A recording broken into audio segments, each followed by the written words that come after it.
plumbing is one of the great mysteries of your modern civilization. Charlie, do you have to make so much noise, mate? Oh, well, that's because all the aforementioned pipes are interconnected, see? Ancient and modern. It's a bloody mystery, I'll tell you. Yeah, well, it needs to be solved. Jeannie's gone out on strike until all of this is fixed, and it's costing me money. Yeah, well, it's going to cost you a damn sight more, too, because I've got to get behind this wall. Charlie!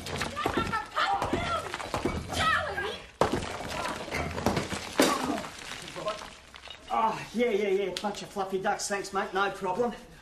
Oh, no. I'm going to have to take the rest of this wall down to get me hammers back. What's it? Doesn't matter. Got another one. Mate, give me that. Hang on a minute. What have we got here? La. What is it? Treasure.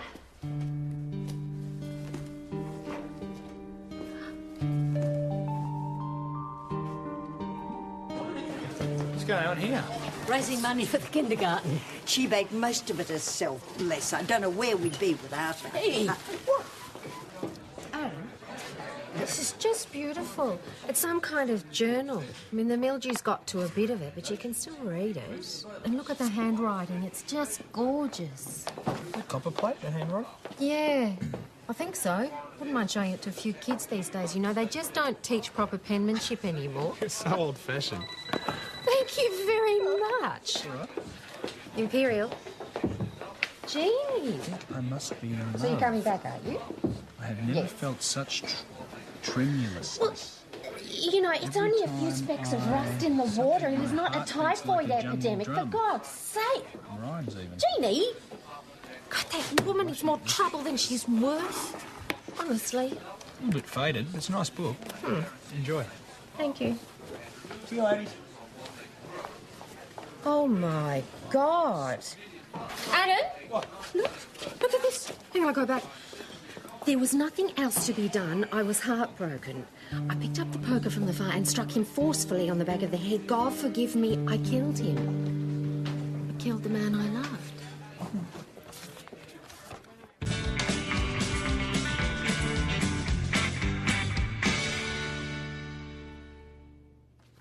A 100-year-old murder, if it is one at all. It's not that old. It's been hidden behind a wall for maybe 40 or 50 years. Pretty florid prose. I mean, for all we know, it could be fiction. Oh, look, that's not fiction. Now, look, I know now there is a hell, for I discovered it last night in the railway waiting room. This is written from the heart. It's a journal, and whoever wrote it committed Chrissy, murder. whoever wrote it's probably dead themselves. Maybe, but don't you think you ought to find out? I mean, there's no statute of limitations on murder, is there? You're watching too much telly. Is there? No, there isn't, but... There's no name here, and most of the entries are written in the first person, so we've got no idea who it is. A woman, definitely. How do you know that? I am one, that's how. Look, there can't have been that many murders in Mount Thomas back then, especially in the railway station waiting room. No, well... It'd help if she... or he had used names instead of initials. I mean, this E apparently seems to be the victim, but... I mean, who is it? E? Elizabeth?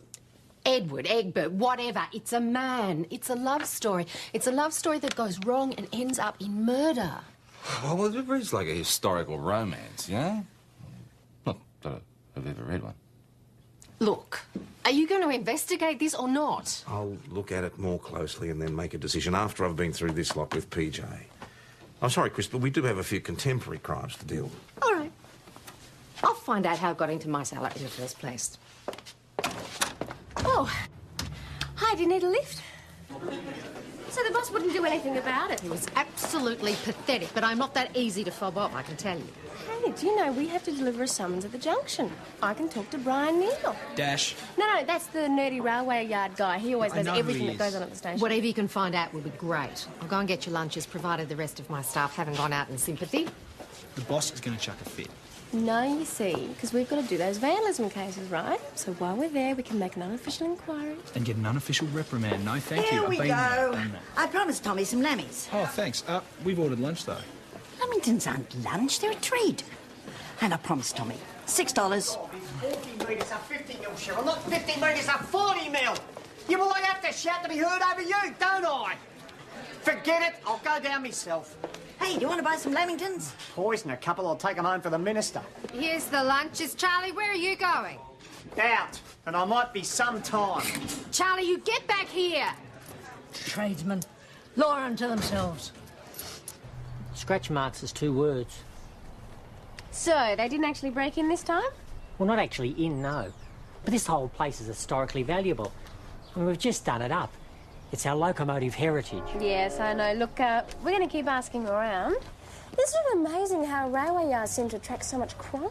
Oh, yes. The stats are quite alarming. Vandalism, general type mischief, compromising track integrity. Murder. Oh, no, there hasn't been anything like that around here, no. Well, not since 1946. Really? 1946? Yeah, April 1946. There was a murder in the waiting room. Never solved. Is that right? Edward Malone. He'd been there all night, lying in front of the fire.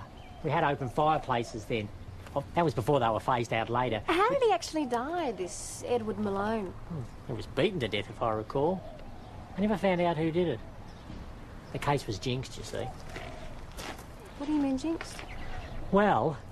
See, the detective who first investigated it was run over by a tram in Melbourne and died. The second one had a heart attack. No wonder it was never solved. No wonder we don't take you seriously. That's got to be true. Oh, yes, right. Now, ghosts still walk the platform at night. But they don't get any work done either. Thanks, Nick. Good on you. I thought you were just supposed to be serving a summons on Arthur Willard. Yeah, that needing all the Lamingtons. We were just checking out the station. I told you both I don't want you Boss, conducting sorry your to own interrupt. investigation. I've just checked with the Coronial Services Centre now. The body of an Edward Malloy was found at the Mount Thomas station waiting room on the 11th of April 1946 and the case was never solved.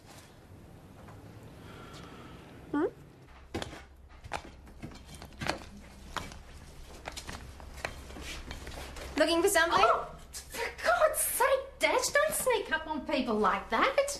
Look, the boss was wondering if you'd like to come down to the station. He's got a few things to talk over with you. About the journal? Yes, he thinks he owes you an apology. I was right. Charlie, it's about bloody time. Get your butt in here, will you? Don't you start. I'm here, aren't I? I am overcoming a major emotional obstacle here, but I'm working. It was an emergency of a highly personal nature. Yes, well, this is an emergency of a highly professional nature. Can you get in here and start work?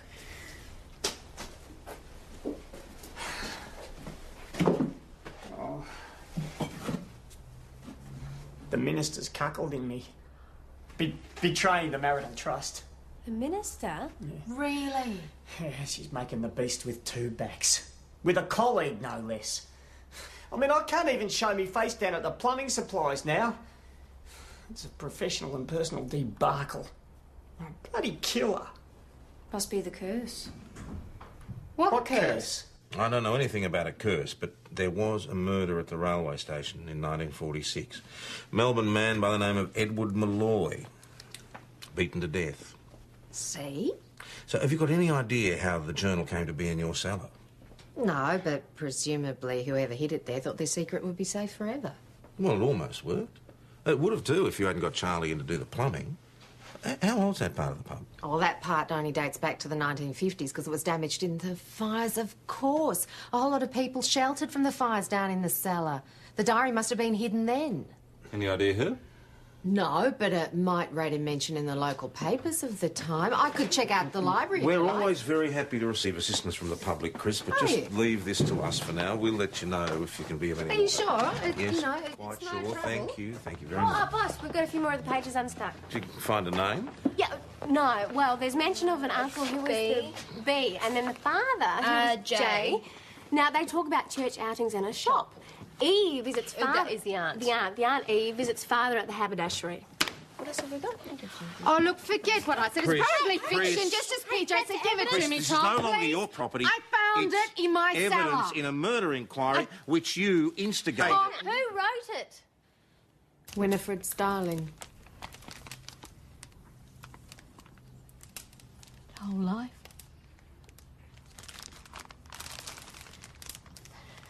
When I was a young woman, this was my only true friend.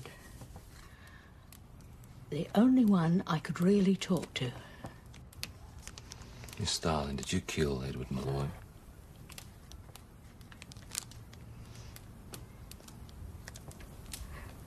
I hit him with a poker.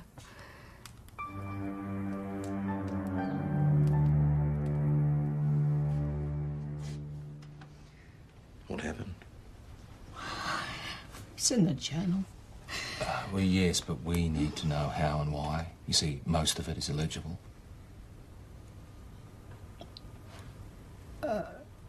Edward, he jilted me. He was very cruel.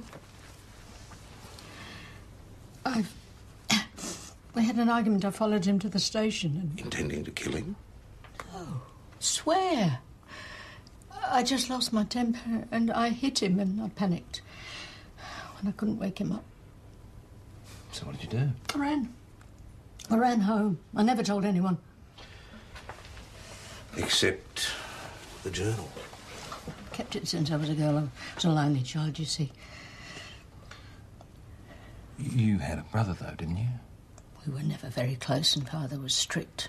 There was no one to talk to. So you wrote it down? Yes. I thought it would be my secret. Why did you hide it in the cellar of the pub? It was bushfires, 51. I thought we were going to die. So you took shelter in the cellar? I soaked strips of my petticoat in beer and wrapped up the journal and put it in a crack in the wall. Where it stayed until now? The fires got really close. They burnt down part of the back wall of the pub, you know, and we had to get out in a hurry. Well, why didn't you go back for it later? They'd already started building the new support wall, and it seemed providential somehow that my secret was buried forever.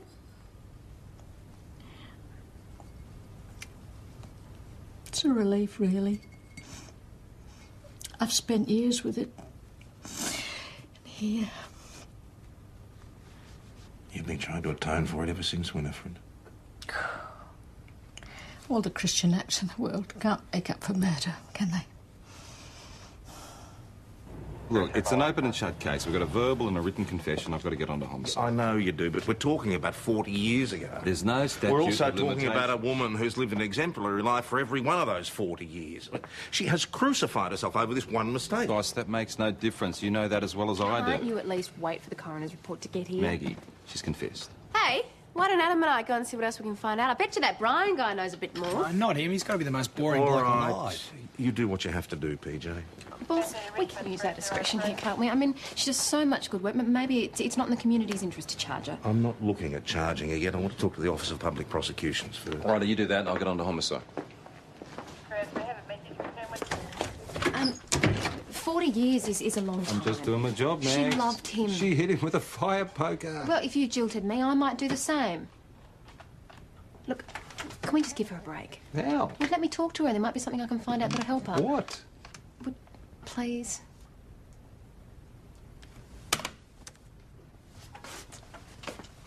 I don't want to talk about it. I thought you might like to be brought up to date. You know what I'd like? I'd like you to drop it. Look, I'm going as softly as I can. PJ's looking into it, and I'm not going to charge her until I talk to the Office of Public You Prosecution. can't charge her, Tom. She's an old lady. that. She'd never heard of fly. Wouldn't she? She murdered somebody. You read Oh, her I wish I'd journal. never found that bloody book. It really is cursed. Oh, look, you can't charge her. Charge You do who? This is Not none- old Winnie. This is none of your business, Leela. Why have you carted her off, Tommy? I you gonna haven't tell her? carted anybody off. They're charging her with murder. We're not charging her with anything. We have not charged anyone. Look, you were the one that wanted all this. You were the one that brought us the journal and got all excited, wanted us to investigate it. It's a police matter, Nosy. I'm not nosy. Police matter be buggered. That's ridiculous. Charlie? Charlie? Charlie? I'm certain, Christine, a touch of overzealousness with a swiggy. Hey, with the booze. You've been drinking, Charlie, haven't you? That is a vile calumny. Calumny. What do you call this thing? I think you better go home, Charlie, before you do yourself an injury. I am going. I'm on my way. But I did try to warn you that I wasn't up to it because of my domestic heave-up. I don't care, Charlie. Now, you've got to pay for this, and you've got to pay for this mess. Now, go home and sober up. Call a taxi. You're not driving anywhere. In fact, give me the keys to the ute. I am not in the ute. I'm in the van. Mind the coppers! Irish logic. I can access the archives for more information if you like. And then there's the back issues of the Gazette. Well, we're already on to that. The boss just thought with your wealth of knowledge. Oh, I see. Well, I do recall reading that the station poker was used as evidence, and there was a lot of speculation about the character of the victim. He's what? Character of dubious repute, they reckon. He was something of a racing identity. What would that have meant? Well, post-war, probably a euphemism for black marketeer. They reckon he owed money to half Victoria when he died. Well, thanks for your help. If you do find out anything in the archives... Oh, I'll call you, of course. That'd be great. Bye. So, wonder how dear sweet old Winifred Starling got tied up with a crook like Edward Malloy? Don't know he's a crook. It's all hearsay, isn't it? Maybe she didn't know either. Wouldn't be the first time an innocent got caught up with a liar and a cheat. Oh, boss, Thomas the Station back on newspaper Main Channel. clippings have just come through from the library. All right, let me know if anything comes up. Is Winifred all right? Yeah, she's out. Well, she's fine. She's fine. She went into that cake store. Look at the donut she gave me. Look at Cake stall? Well, what could I do? She insisted on going. I wasn't They'll gonna all stop be her. down there doing the Miss Marple on her, for God's sake. Nick, I told you to take her home. Happy donut. No. Boss, Edward Malloy wasn't squeaky clean at all. He had a lot of people after him for money. Yes, but none of them are confessing to killing him, are they? Well, maybe there's more to this than Miss Starling's telling us. Maybe there's somebody else involved. What, like robbery, you mean? No, a blackmail attempt, I don't know. Well, we need to look under every rock. There you go. Here's the coroner's report. Well, may I turn the page? Yes. This blows your robbery theory. It's just a thought, not a theory. The deceased's pocketbook remained in his jacket. It contained the sum of £37. That's a fair bit of cash in those days. And the injuries were caused by the deceased being struck on the back of the head some 7 times. That's odd. I haven't read it yet, hang on.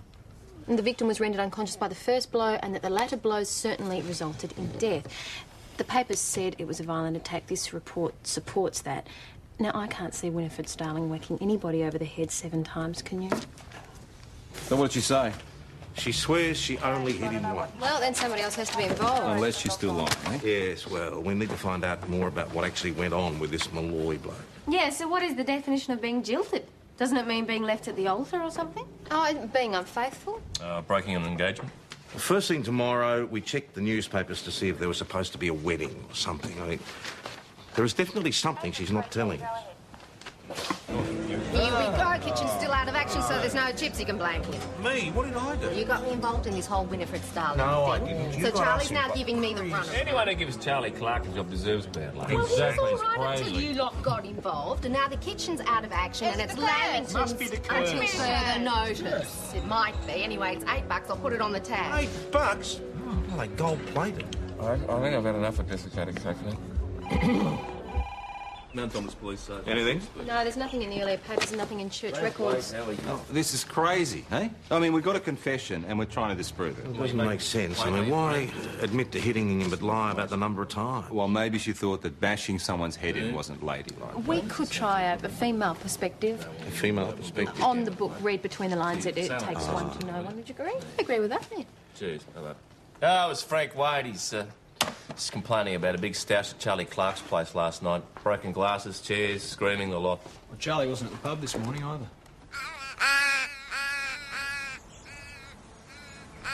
It's all locked up. Not like Charlie and Cheryl. I didn't even think they owned a set of house keys. Yeah, but what about the dog? He's usually all over us by now. Hey, Dylan? Dylan!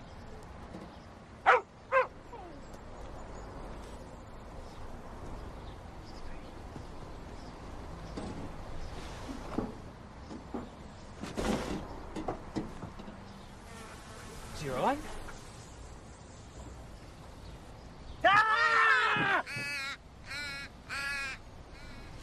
Yes, I think he's all right. Charles Clark, look at your trousers. A bit of an accident with tomato sauce, eh? The detective wants to see you. Hey, PJ, your clumsy mate's here. How'd he go to hospital? Yeah, got him checked out and he's fine. Oh, yeah, sure. A box of fluffy ducks, all of them dead bastards. I've just been beaten within an inch of my life. It's not even your blood. Superficial bruising, no cuts, and a shine. Well, the other bloke must be a bit of a mess, He Charlie. says he can't remember a thing. I can't. Oh, yes. Come on, we'll jog your memory. Come I on. should be in bed. I'm in No, pain. mate, that should be I'm a pain. Oh, PJ, is there anything new with Winifred Starling? Maggie. She knows all about it. Mags, what's it say? Oh, it's just so sad. She talks about the modesty and dignity, and back here about her shame. What would she have been so ashamed of? You were pregnant, weren't you, Miss Darling? What makes you think that, dear?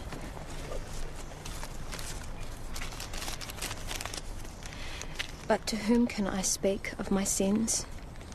To confess the latter, I must confess the first, and that is a shame. Shame I could not bear.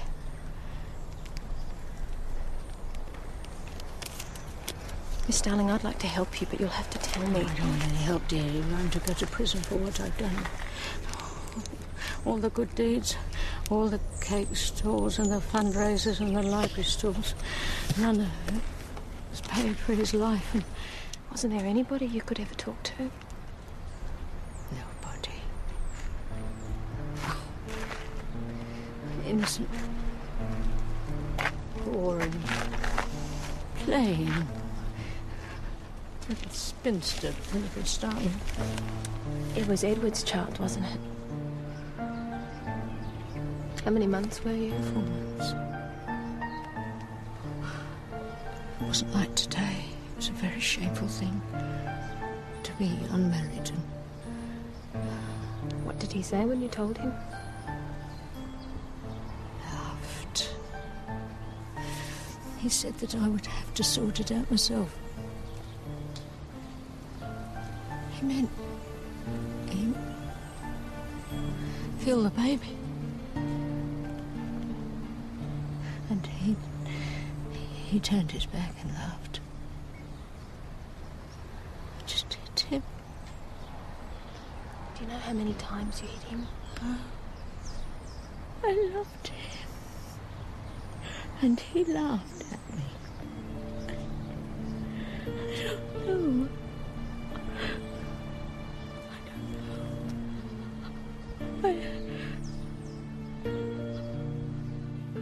I don't know. I told you I was a bit under the weather with the odd beverage. The first thing I remember is waking up in the back of the ute with young Dash McKinley leaning over me. Thought all my dreams had come true for a minute there. Charlie, we found you covered with someone else's blood. Half of Mount Thomas heard you making threats against your wife, who's now missing. Everything is my business. Oh, she's taken off, hasn't she? Oh, has she? Yes. With Dazza. Daryl McBloody Guinness, that Judas. Who's Daryl McGuinness? Oh, he's the reason I got plastered. He's the plumber's rep I deal with. It transpires that the Minister for War has been having a few little skirmishes on the side. Right. And did Cheryl tell you that she was having an affair with this bloke? That's one length of pipe I didn't order. She told me yesterday and then spent half of last night rubbing my nose in it. So, what happened when you told her? Well, what do you think happened? We had a flaming row and I got soused. Charlie, did you hit her? No. Well, I don't know. I don't think so. I don't remember. Look, our fights, they're not like a heavyweight boxing match, you know, dance around a bit, bite off an ear or two and they're all over it. Our fights they're of epic proportions, you know, except I don't remember the end of this one. What? Oh, it's just I was ropeable and she told me he was coming over to take her away and what if I killed the both of them? Right, Constable, run a check on this Darren McGuinness, please. Yep. Now, Charles, we're going to take a trip over to your place. Am I going to need a warrant? No.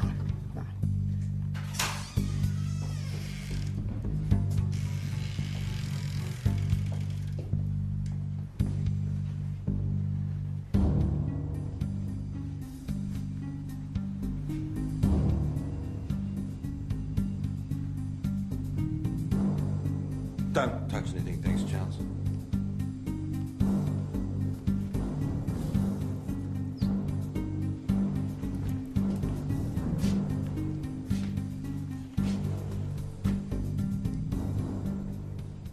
Charlie, what's going on? Oh, God.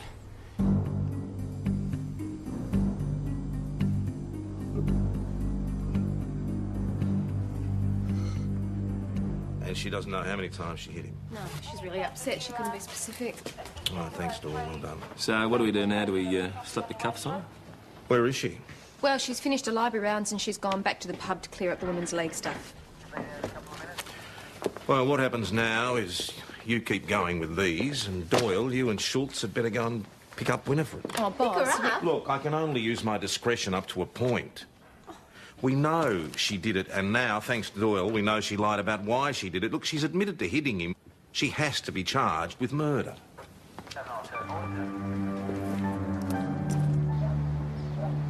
Any chance of a cup of tea, white, with 2 sugars? What did you have to find that book for, Charlie? I've been asking that myself. Go on. PJ, Daryl McGuinness hasn't turned up for work. His boss is a bit worried about him. Oh, better luck with Cheryl, eh? Go on. Hey!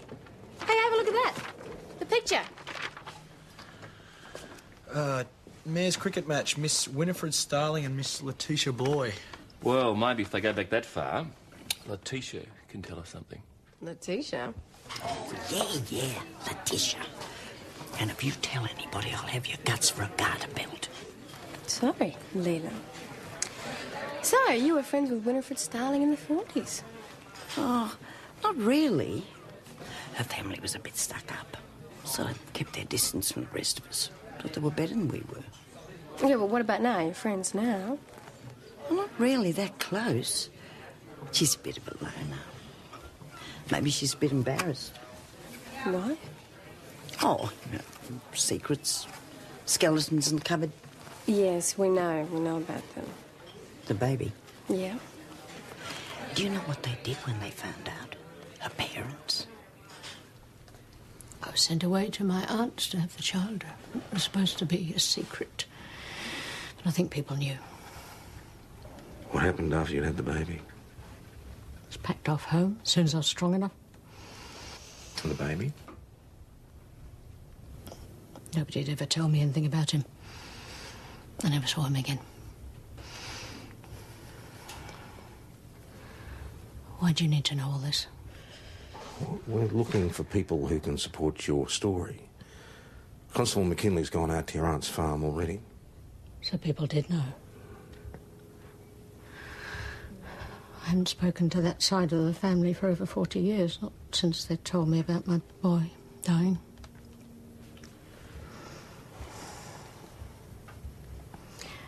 I only ever saw him the night that he was born.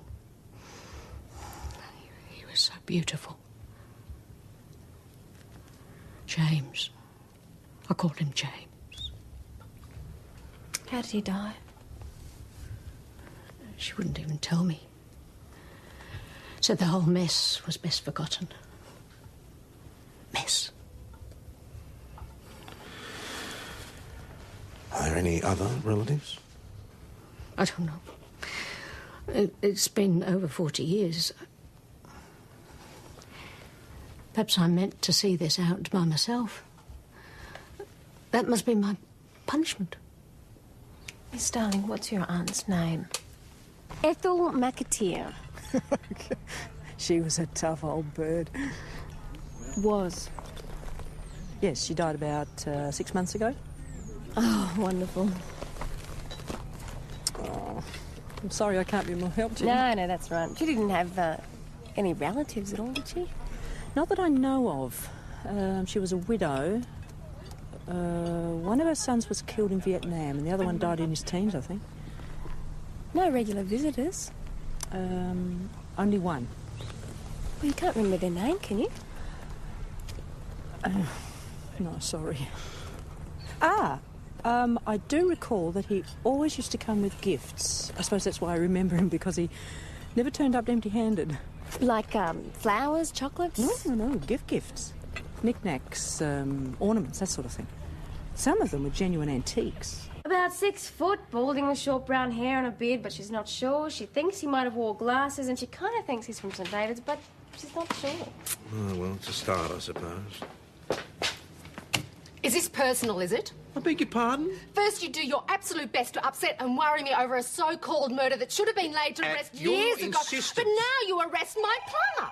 You're trying to run me out of business or He's something? not under arrest. He's being held for questioning. We are conducting an investigation. Another another one. Haven't you lot got enough to do or something? Thank you, Boss, no sign of McGuinness or Cheryl anyway. Thank you, Cooper. Yeah, no, it looks like they've disappeared Thanks right very off the face. Cooper? Oh, boss, the test on the bloodstains will be about another hour. Bloodstains? What's he done? Well, Daryl McGuinness and Cheryl Clark have gone missing, so what do you reckon he's done? Oh. Hello, Leela, how's Merv? Have you charged him? Who? Charlie. Leela, I don't think that's really any of your business. I don't think they have, but Tom's going to sick the homicide squad onto Winifred, though. Chris? He is. Isn't there something we can do? Come on, Maggie, isn't there anything? Well, you can go back to 1946 and find some witnesses for me. That'd help. Cyril Edgbaston. Cyril Edgbaston? Well, he was the biggest gossip in town for years. Would he know anything about Winifred Starling? He'd know everything about everything. Hey, Christine, where's that bastard Charlie Clark? He's had me off up the back of Burke. Daryl! Mr McGuinness, is it? Yeah? Oh, Mr Clark's going to be very happy to see you. Well, I doubt that very much. I'll have his gizzards on a spit. He'll have to get permission from her boss first. Oh, yeah, why's that? Because we have Mr Clark in custody, sir. For killing you. I mean, her and me. Is she crazy? Need a chair and a whip. Have you seen the woman? Not recently. She's disappeared.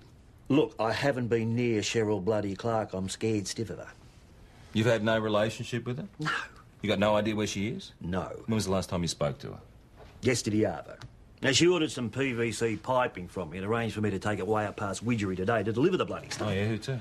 Who do to bloody nobody. I get there, I find a bloody deserted homestead. There's no signal on my mobile. It's a 3-hour drive back. So Cheryl sent you on a wild goose chase? That's right, damn near wasted the whole bloody day for nothing. Those blood tests are ready for you, Mum. Good on you. Excuse me? Yeah. Yeah, it won't be long, boss. Won't be long. Mate, you're going to love this. It's not Charlie Clark's blood. It's not Cheryl Clark's blood. It's not Daryl McGuinness's blood. Well, how on earth do they know that? They haven't got samples for comparison. I know that, mate, because they've tested. It's not even human's blood. It's pig's blood. How? You were set up. And it's not too hard to work out by who. You're bloody right it's not. I am gonna... Who? Your wife. Cheryl, the Minister for War. She is not having an affair with Dazza. But why would she set me up? Well, you'll have to ask her that, won't you, Charlie? I will. I bet she's at the Kaiser's. Who? Her mother's. There's an ugly woman. She's never liked me. We went round to the Kaiser's palace. She's not there. Hasn't seen her. Did she say that? Mm-hmm. Well, then that's false report to policing. You might have to arrest her. Do the old biddy good. He's right. He is? I am. And if he's right about the mother-in-law, he's right about Cheryl too. Eh? False report to police. Mate, your mate Daryl wasn't the only one who was sent in a wild goose chase. All right, Nick, you and Cooper go and grab Cheryl Clark and put the fear of God into her. Teach her to waste our valuable time. Us put the fear of God into her. It's more like the other way around, I'd say. Cyril who? Edgbaston. It's the name of a cricket He ground. says there was more than one weapon. The poker knocked Malloy out, but that is all it did. He was killed with his own walking stick. How does this Cyril Edgbaston know that? His brother was the assisting pathologist at the autopsy. Oh, Max, get out of it. How convenient is this? Well, you reckon he's making it up? Of course he is. Look, he's protecting Winifred Can like we just stick to everyone the else. evidence, please, folks? Now, why wasn't this walking stick mentioned in the coroner's report? Because the coroner refused to admit that he was wrong. Just check the records. Angus Edgbaston, he was the assistant coroner circa 1946. All right, but surely he would have pursued the matter of the stick. What for? No one was ever accused. Until now. Okay, all right. Just say that this stick exists. Winifred didn't do it then. Yeah, we just got to find a 50-year-old walking stick. Mount Thomas 208 to Mount Thomas Station. Mount Thomas Station, go ahead, McKinley. Look, boss, I have tried every gift, antique and knick-knack shop between here and Africa, and no one seems to know our Neffels visitor. All right, McKinley, give it up. There's too much else to do. Roger that, Mount Thomas. Except there is one with a back out to lunch sign in the window. I might as well hang around for that one. All right, McKinley. Cheryl, have you been Mount Thomas hiding? Station, going back At her out. mum's place? You got a bit of explaining to do. I'll say she bloody has. I've been scared out of me combobulation. Good, you were supposed to be. What? How long's it been since you've come to bed sober? 3 weeks on Tuesday. See, he knows and he still doesn't care. So, Cheryl, you did all of this to teach Charlie a lesson. I had to get through to him somehow. I couldn't take watching him blotto himself every day. So you lied to him about Daryl McGuinness? I thought maybe it'll make him take a good hard look at himself. And what did he do? What he's always done. Got drunk, passed out. All right, time for plan B, I'm thinking. So I carried him out the ute and tipped pig's blood over him. Did you mess the house up as well? Yep. I put blood on an old dress, went up Mum's tide. And Mr. McGuinness? I set that up the night before. Sent him way up whoop whoop. Well, the idea was to make Charlie think we'd run off together. But if you and Darryl were both dead, then that would work even better. That's right. What about the shiner? Now, did you do that? No, I couldn't hurt the poor little bugger. He did it falling over the buffet. Have you got any idea how much work that you've created for us? Oh, I'm sorry, Mr. Asham, but I had to do something, didn't I? You're a lucky fellow, Charlie. Lucky? Lucky. You got someone like Cheryl who cares for you that much? Well, you did all that because you cared. I did it because I love you, you stupid fool. Didn't you realise that? When I walked into that kitchen today and I thought I would rather face a herd of rampaging elephants than do anything to harm you, Cheryl. Oh, come here, my little stud muffin.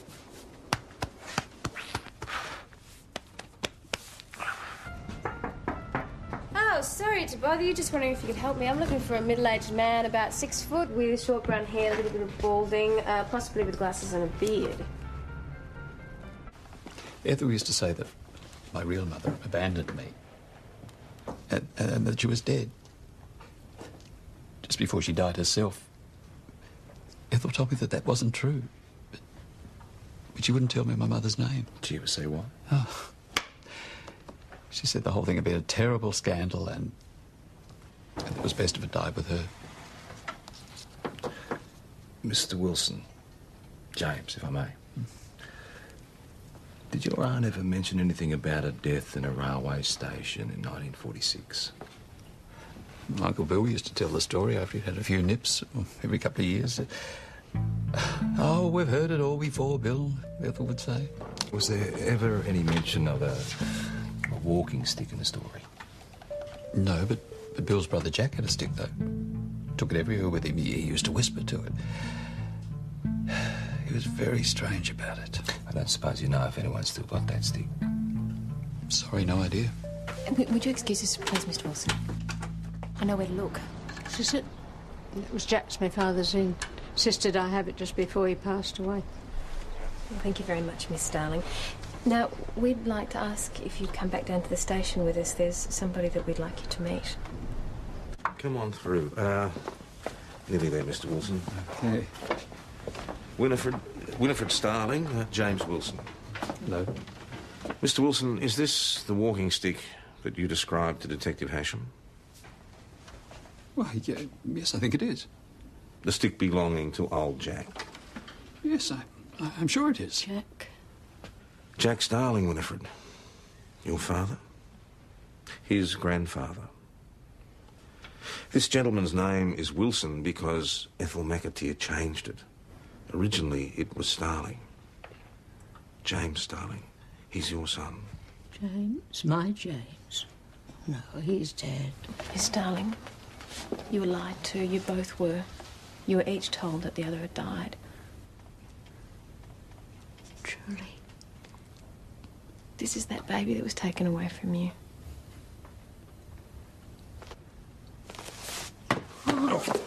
You're right. Let's get some water, please. All right.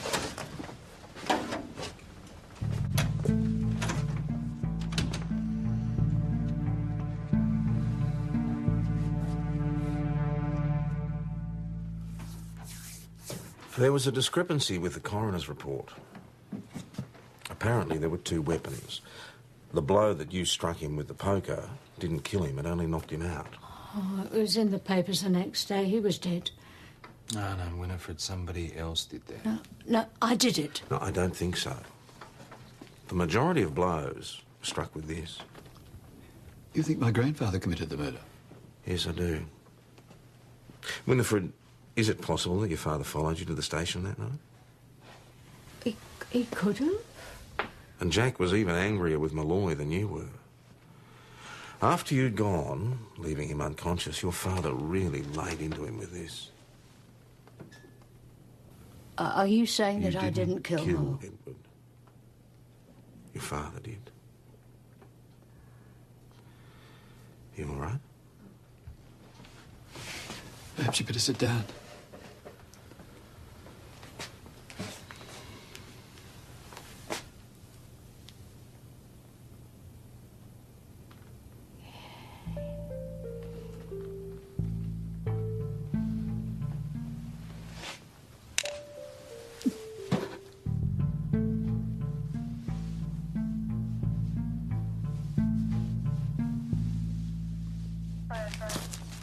Don't you got anything to do?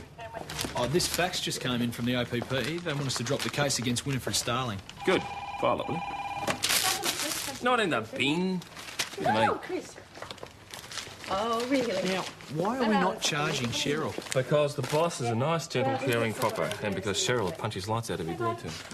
Charlie and Cheryl are at it again. His souse, she apparently threw a chair at him and everything's back to normal. Well, you know, Tom, I really thought that we were mates. What's that got to do with anything? Well, I think that you owe me an apology. So do I. See? I don't even want to get into your logic. So does me. Good night. Nice try, girl. Well, it beats me why Charlie goes back to her. Because he loves her. I mean, if you ask me, I'm amazed that she'd take him. Charlie's all right underneath once he's soaked up a couple of the layers. And so he would want to be. Cheryl risked a very heavy charge for his sake. What? She gives him up to death and he's supposed to be grateful. But as you said, he is very lucky to have somebody who cares to go to so much trouble. What are you thinking about? I'd rather be single. Really? Could be very dangerous. Dangerous? Somebody like me could take you on. Pretty tough, huh? You would be an absolute pushover.